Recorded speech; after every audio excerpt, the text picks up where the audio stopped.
अस्सलाम वालेकुम। मेरा नाम तल अशरफ ज़िया है और हमारा आज का जो टॉपिक है उसमें मैं बताऊंगा कि जो एफएससी के मेरे जूनियर्स हैं जिन्होंने एग्ज़ाम अपना देना है वो पेपर से एक दिन पहले क्या प्रिपरेशन करेंगे या किस तरह कर सकते हैं।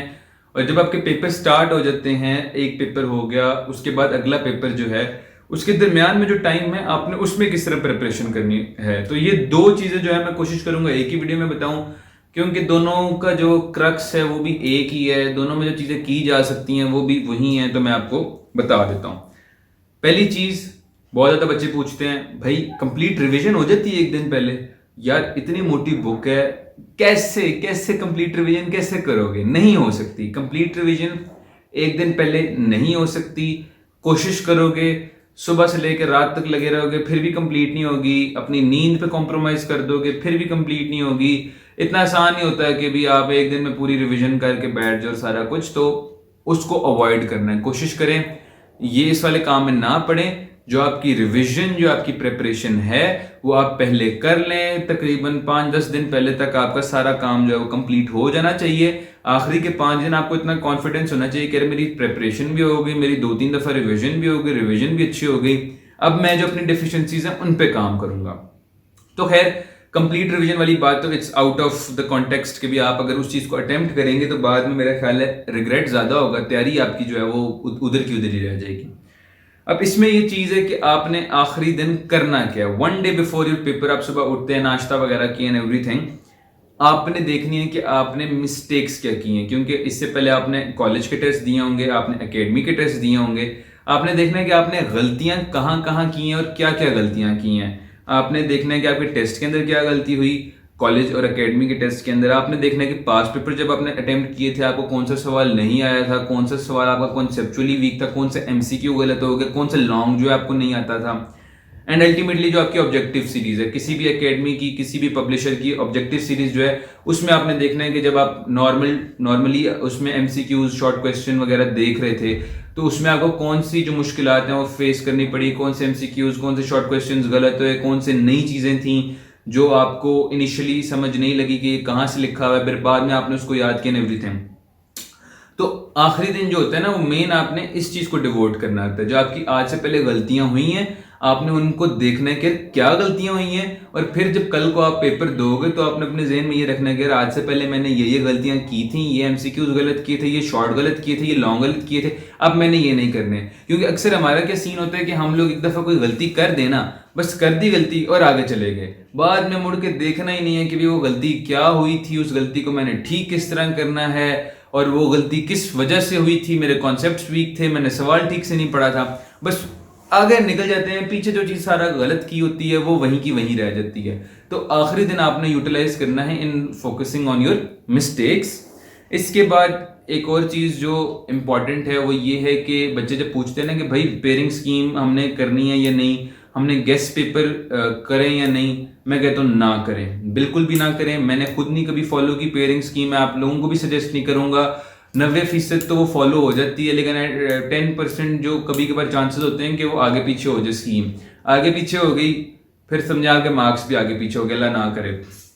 तो खैर, इसमें मैं ये वैसे सजेस्ट लाजमी करता हूं कि जो आप लोगों के जो गेस्ट पेपर हैं और जो आपकी पेयरिंग स्कीम है, ऑब्वियसली जो गेस्ट पेपर होता है वो भी पेयरिंग स्कीम को देख के बनाया जाता है। पेपर से एक दिन पहले चले कम से कम आप वो गेस्ट पेपर या पेयरिंग स्कीम देख लें।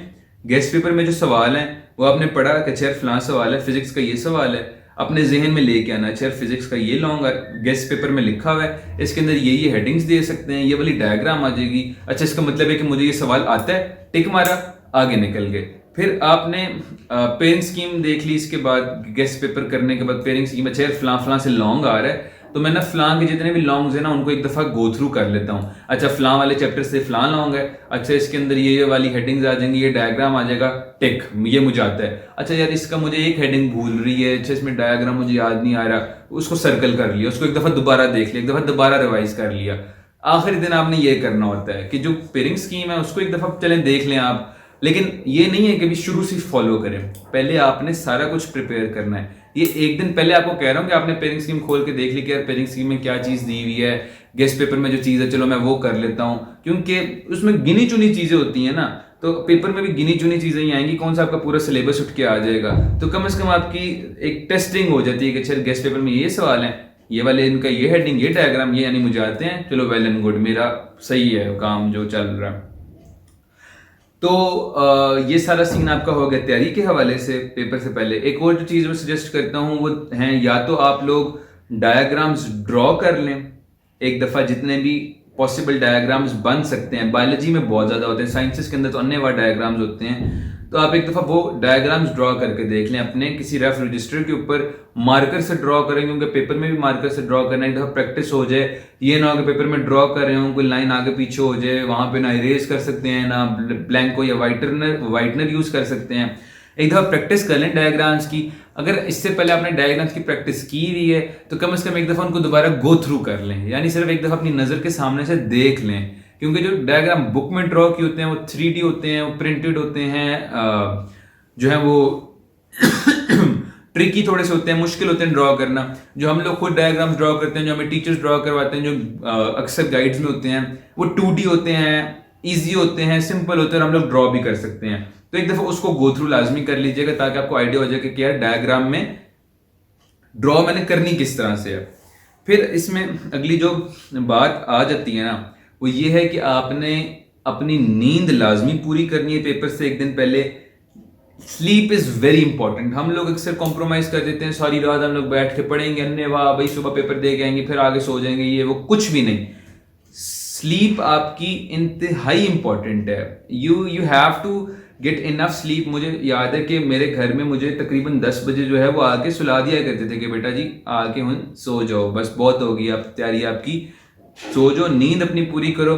इसके साथ साथ आपने अपना सामान पूरा करना है। पेन है आपका, मार्कर है 604 605, स्केल है, पेंसिल वगैरह तो अलाउड होती नहीं है। इसके अलावा आपने अपना ज्योमेट्री देख ली, अपनी रोल नंबर स्लिप वगैरह, ये सामान आपने एक दिन पहले, एक रात पहले पूरा कर लेना है ताकि सुबह किसी फड्डे में ना पड़ जाएंगे, यार अच्छा फलां चीज़ कहाँ पड़ी हुई है, फलां चीज़ कहाँ पड़ी हुई है, ये वो सारा कुछ।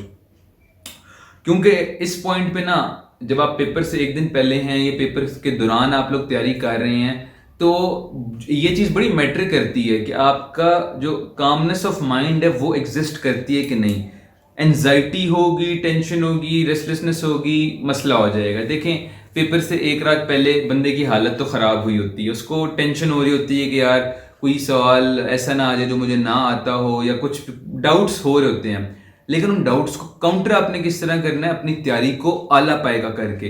अगर आप रिवीजन मल्टीपल टाइम्स करेंगे, अगर आप रिवीजन अच्छे से करेंगे, अगर आप पढ़ेंगे ही अच्छे से, जब आपको कॉन्फिडेंस है कि यार मैंने अपनी फुल एफर्ट की है, मैंने अपनी बेहतरीन कर दी है और मेरा नहीं ख्याल कि मैं अपनी कैपेसिटी में इससे ज़्यादा कुछ कर सकता था, बाकी फिर आप अल्लाह पे छोड़ दें कि या अल्लाह मैंने अपनी मेहनत कर ली, अब आगे आपके ऊपर है कि बस आप आगे देख लीजिएगा। फिर आपने आराम से सो जाना है, अपनी नींद पूरी करके अगले दिन पेपर देने पहुंच जाना है। तो उसमें ये हो गया कि अब एंड पे आके मैंने आपको बता दिया कि आपने एंड पे आके जो है वो खाली एक ओवरव्यू करना होता है। यानी अगर आपने एक जो आपका है, अगर आप एक चैप्टर देख रहे हैं, आपको पता है कि अच्छा उससे फलान लॉन्ग आना है, आपने बजाय कि उस पूरे लॉन्ग को एक जेन में रट्टा मारना और उसको पूरा करने के बजाय आप जेन में यूं लें, अच्छा यार ये लॉन्ग है, इसकी हेडिंग्स ये हैं, इंट्रोडक्शन, डेफिनेशन एटसेट्रा एटसेट्रा, और उसमें डायग्राम ये वाली ड्रॉ हो सकती है, मुझे आता है, ठीक है, डन, गॉन। ये अगर आप उस चक्कर में पड़ गए कि पूरा रट्टा मारेंगे, अगेन टाइम कम होता है। अगर रात तक आपकी तैयारी कंप्लीट ना हो, आपको होता है कि यार जो चीज़ें रह गई हैं मेरी अभी तक, कहीं उनमें से ना कुछ आ गया, उनमें से कुछ आ गया तो मैं तो रह जाऊंगा, ये वो सारा कुछ। तो इस चीज़ को अवॉइड करने के लिए कोशिश करनी है कि आप अपनी जो ग्रिप है उसको ऑलरेडी बहुत स्ट्रांग रखें, और बस एंड पे आके आप एक ओवरव्यू करें डायग्राम्स, हेडिंग्स, लॉन्ग, इतना बेसिक चीज़ों का।